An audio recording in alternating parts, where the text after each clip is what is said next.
On my way into the burn, a little bit overcast here. One of those days where it's overcast, but you almost have to wear your sunglasses. It's not bad now.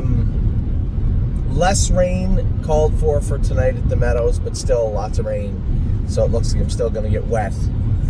Just maybe a different version of wet.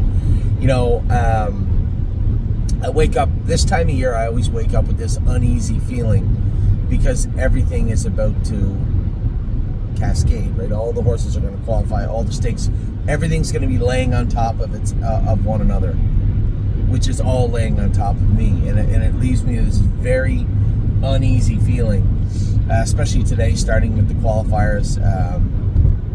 I wanted to bring you a list yesterday of horses that are a little bit behind. It wasn't much of a list, so I figured I would just add it to what was going on this morning. Where do I start? So, expanding on what I was just saying, you know, making sure that the baby shoes are on right. They're the right shoes to begin with. They're on right. They're good.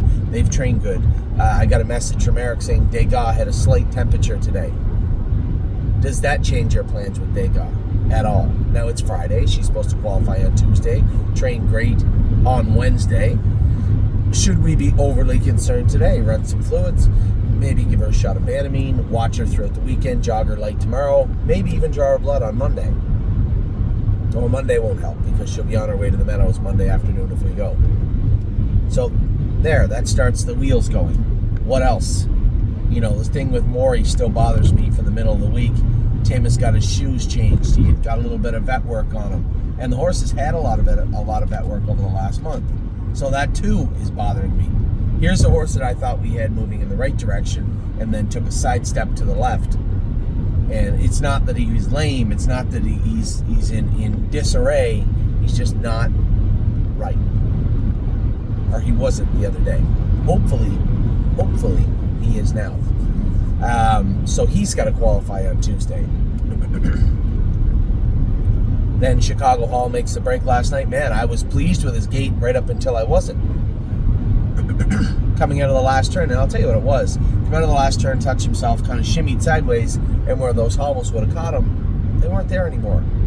Now, he wasn't going to win in 53, but it looked to me he was going to be third, I think. Or maybe he would have won, I don't know. He was definitely going to get a big chunk, and definitely going to trot good, and definitely looks like a horse that at some point won't wear trotting hobbles. That can't jeopardize our stake season on. He looks pretty. Low head, no hobbles, beautiful trotter. That's great, but gotta stay trotting. So as I said to Dominic and James last night, no doubt in my mind he'll be free-legged trotter. It's just not tonight, it won't be tomorrow, and it won't be for the foreseeable future. Have to make sure that we keep him trotting. So that's what we're going to do for the time being with Chicago Hall. Put the hobbles back on him. I say time being. Would there be a time down the road that we could try him again without them? Yes. Same situation where maybe non-winners are 2, non-winners are 3, 1 win and you're out. You only get that 1 win anyway. A little practice here and there. Now that Jody's got to know him without the hobbles on. He drove him like he was going to win in 53, that's for sure. I was surprised. That took a lot of balls. 6-5 favorite lands on the front. You come with the 10-1 horse out of the 4-hole. It's ballsy. I like it. Just didn't work out.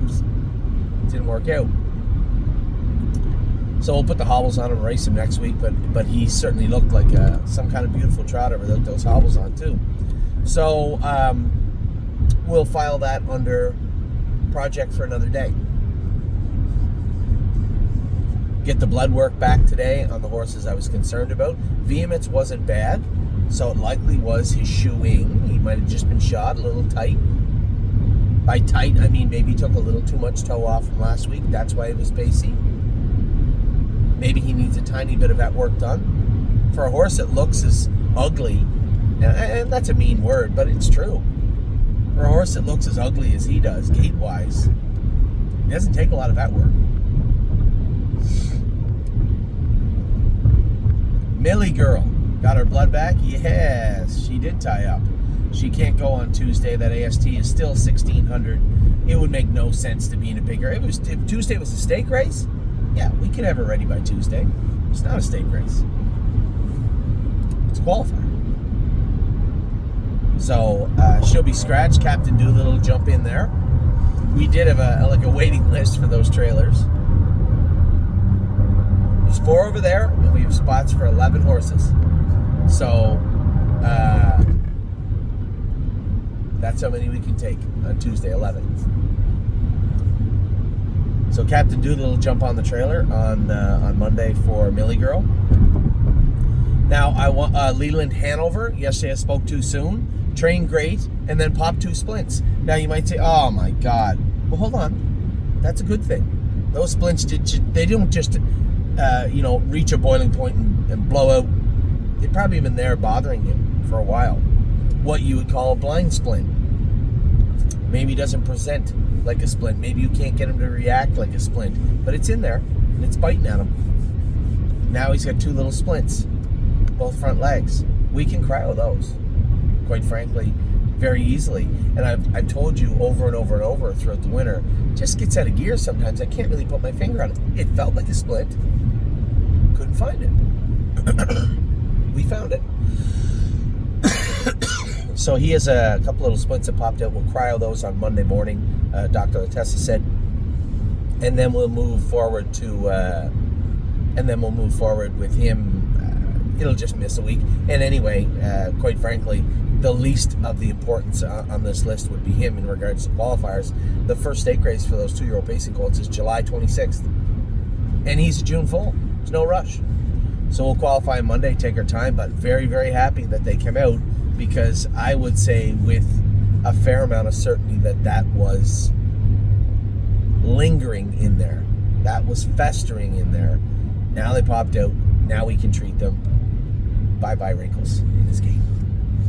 That would be my take on it. So in that regard, some good news. I know why Millie Girl was a little flat the other day, and I know why Leland Hanover had some, as I said, wrinkles in his game from time to time throughout the winter. Both we can fix, both we can manage, and certainly treat. Obviously, I woke up today, looked at the radar right away. Did it change? It did change a little bit for the Meadows, and if we get really lucky, maybe it'll be a lighter rain, but it is supposed to rain tonight. Are you coming with me tonight? Ava's going to accompany me to the Meadows again. We have the Poconos on Sunday. Amy's coming over on Saturday. Now, it's our anniversary, June the 8th. She thought I didn't remember. I have us booked into a fancy restaurant. It was voted Cleveland's best restaurant in 2024. It'll be nice. When do I ever get a Saturday off? Ever. Wait, did I get last Saturday off? Oh, I don't think so. Did I? No, I didn't. No, I had to come back and race. That's right, too. Rarely I get a Saturday off, and this Saturday I do have off. Sunday at some point in the mid-morning, Ava and I will take off. We'll drive down. It's about a 5-hour drive. I thought it was 6. It's about a 5-hour drive from Brunswick to the Poconos. We'll head down there, get some supper, watch the races, and probably races will be over at 8. They said 8:30. I can drive straight through to 1, no problem at all. Easy. So I'll be home Sunday evening, in the burn on Monday. We got a busy Monday. I got a race Monday night, and more importantly, got to head over to the Meadows with all the babies for Tuesday morning. That will be our first big test. Our first test is coming up right now, in 7 minutes. Blue Rare, our first 2-year-old of the season, shipped yesterday afternoon from here over to Ontario. Seemed fine, warmed up good. She'll be qualifying this morning in just 7 minutes, followed by Dune, highly anticipated Dune. She'll be heading to Michigan next week. We have decided we're going to race to the 15th in the first whatever fair race in Michigan. So she'll be heading to Michigan after today.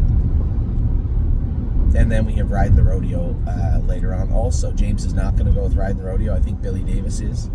But it's my understanding that James is going to go with Blue Rare, and James is going to go with Dune for sure. So we'll see what's what after that. Now, I did promise you a short list of horses that are a little bit behind, that are going to miss that first wave of qualifiers. They'll qualify at some point. I think Bianco Spiaggio is going to be a little later. You're probably looking at August 1st for him. The gentleman that owns him, we had a long talk. A really, really nice man. Had a long talk, Mr. Swagger, about Bianco Spiaggio. Just said big growthy colt. Where there's smoke, there's fire. I just wouldn't blow through this stop sign if I were you. He said, absolutely, take all the time you want. So we've been working on that suspensory branch. It didn't tear or anything like that, but there was some swelling there. It looked like he was taking some additional pressure there. So we just simply dipped him in the pool for 3 weeks, let it cool down. He had a curb also. We got to get cryoed. I didn't talk to Harry yet. If he did cryo that, I will. If he hasn't, then he should this week. Hanger 1, obviously, goes without saying. That foot, he's good on it. He's jogging good. I haven't trained him in about 10 days. We need to have that foot trimmed up. We need to have that wall built out now that it's not infected anymore. There's no raw tissue there that could get infected. Everything's kind of dried up. Build it out with Equilocks, put a nice set of feet on him up front, and then start going with him again starting Monday. Neuromancer, I shipped him over to Ontario yesterday. Bigger track. He just struggles in the turns here. He gets touching his knees. I just said he's not doing it right. So why don't we take him to a bigger location, see if we can switch him around and get him trotting properly over the next 2-3 weeks. But I've been in 2-8 with Neuromancer. There's no lameness issues. Immaturity issues, yes, that's why we castrated him. Mentally, physically, yes, I'm sure there is also. So a little bit of a change of scenery is certainly not going to hurt him. And Sterling Hanover had those guttural pouches flushed the other day. I haven't talked to James or Amy yet. Maybe Amy can slide over there and train him tomorrow with somebody else. We don't want to train him by himself. I was thinking of taking him back over here, and I will if I have to. I guess that will depend on what is said tomorrow about Sterling Hanover. That will be an important conversation, actually. Joe J. Fotag's knees bother her a little bit. Capistrano's, it looks like her left stifle was bothering her a little bit. These aren't what I would call injuries. Joe J. Fotag's just got 2-year-old knees. They're just open. They need time. That's it. And as far as the stifle goes, pacer stifles don't generally bother them. So I would say she's just going through what we would call a growth spurt. We'll nip that in the bud. And then and she'll be fine. I don't really know if that will cost her any time. I still think she'll be qualified for the first stake, I believe. So maybe she doesn't belong on this list. Joe J, possibly not also, but for right now, just gave her a little time out in the field for the last 3-4 days just to relax. She'll come back in. If we still see a tiny head nod, I'll have Dr. Latessa x-ray those knees again, and then we'll go from there. And then the 2 horses that aren't going to be late, actually, but are going to be scratched out of Tuesday's qualifiers, well, you won't notice because they won't be entered. Millie Girl and Leland Hanover will need at least a week. Millie Girl will only need a week. Leland Hanover, I guess, will say we'll keep an eye on him. If he needs more than a week, then we'll get him more than a week. But for right now, happy to see those splints pop out.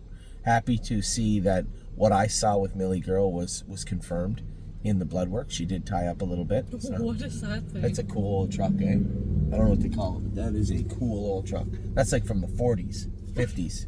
Yeah, that's a nice truck. It's not. Why does it look like that? Because it's old. It's old. Anyway, that is an update of the babies as of right now. Pretty short list of horses that are a little late to the party, don't you think? I said to somebody yesterday, that might be the thing that makes me the most proud. You can't make an okay horse a good horse. You can't do that. But you can get them all to the track, and having them there and knowing, at least in your mind, that they're as good as they can be right now, that's a great feeling. And I think we're well on our way to achieving that, and that is an extreme rarity to have all the horses qualified. Now, obviously, the 4 that I had mentioned, Bianco Spiaggio, Hanger 1, Neuromancer, Sterling Hanover, they are going to be a little bit late, but they are slated to qualify in 2024 for sure. So, 2025 for sure. So, with that, I'm going to let you go. I think you're all updated. We do have some horses racing today. Obviously, I'll be focused solely on... I didn't update everybody after last night. We had a huge night in Scioto. We talked about Chicago Hall. I forgot to talk about Aunt Lily 54-1 lifetime mark. You know, Jason and I were just talking. He said probably give her the next week off heading into the Buckeye. There's no need to keep drilling on her. I said I completely agree. He said, you know, she trotted like a full second faster than she ever has. I said try 2. Probably 2 seconds faster, I would guess. She was absolutely great yesterday. And it just goes to show you, you know, somebody'd ask me, when's the speed going to come? It takes time. You can't just jump from a slow track like Northfield to a fast track like Sayota and boom, just go out and go the fastest you can go. I'm surprised, actually, it only took 2 starts, but very, very impressed with Aunt Lily last night. Gorgeous Package paced 51. 151 last night and finished 4th. And then Foxy Seaside made that break late in the stretch. And she didn't hurt herself or anything. She made that break on Billy, right? The qualifier. Remember that? Kind of twisted her around sideways and chased her, and she made that break. So is that a problem? Jason said her mouth was a little chewed up, and she was throwing her head the whole way. Got to get that head down. Also, can't get your head up too much. You're going to interfere and make a break. That's exactly what she did. I will tell you this. The young Hanners boy that drove her last night said that he was certain she felt like a 49.50 pacer. So that was nice to hear. It's great news. Now, show me. But I think all the horses that raced yesterday did pretty good. You know, the Captain Incredible thing bothered me last night quite a bit. And it usually wouldn't. Usually something like that, 1 wouldn't bother me and 2 is easily fixed. But as I said to Tim, it just encapsulates the thin line we're working with Captain Incredible.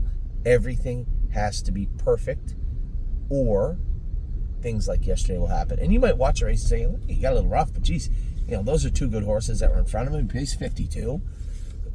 He paced 52, 28 in the end of it, last half 55. It was a pretty good mile. No, you're right, it is. It's not what I was expecting. I was expecting a little bit more, even out of the 8-hole. And I can assure you that Captain Incredible would have been happy to accommodate.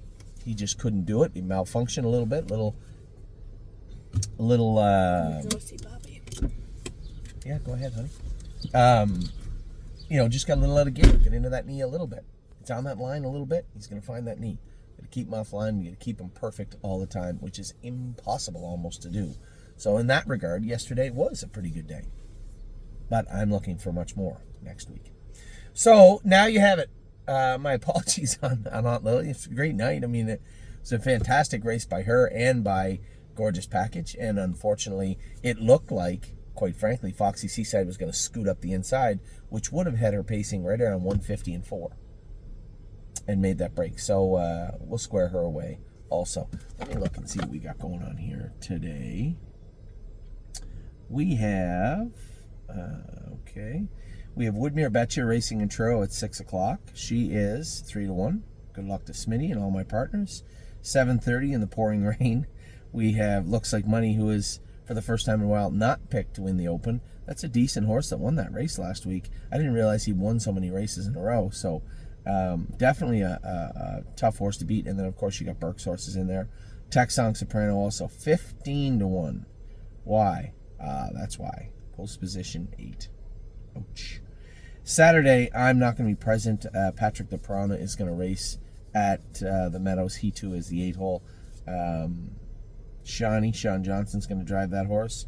Rock Shining Star. Tyler's taking a run down to a smart move down to Scioto, because all the big races were here on Saturday night. So a kid like Tyler wasn't going to pick up much work here. Said he'd be available at Scioto. That was smart pivot by him. He picks up Rock Shining Star 7-2 and in a good spot coming in sharp. Tro said James is going to drive. He's 10-1 morning line. Post 10. Are you kidding me? Wow. And then you get Neptune from post 8. It's going to be one of these weeks, is it? Everybody draws the outside. Neptune's got the 8-hole. Manhattan Money. Now, he always draws good for some reason. He's got the rail 8-1 in the Stallion Series. And then I'm 7-2. You know, we talked earlier about Hanger 1, his older brother. Go Dog Go drew the rail with Arrowhead Hanover. A good qualifier coming in. They say he looks sharp. So we'll see how the old doggy looks against Arrowhead. And Spitfire Overseas, a tricky horse for a kid to pick up. Tyler Angus is going to be driving Spitfire Overseas from post 6. Full field, $20,000 open. He is coming in very good. So that's what's up this weekend. I'm going to go in right now. I've got to talk to him. Jason's coming over right now. Got to talk to these guys about a couple of the horses. And I will get back to you later today at some point. What I'm going to do right now is watch Blue Rare qualify. Good luck.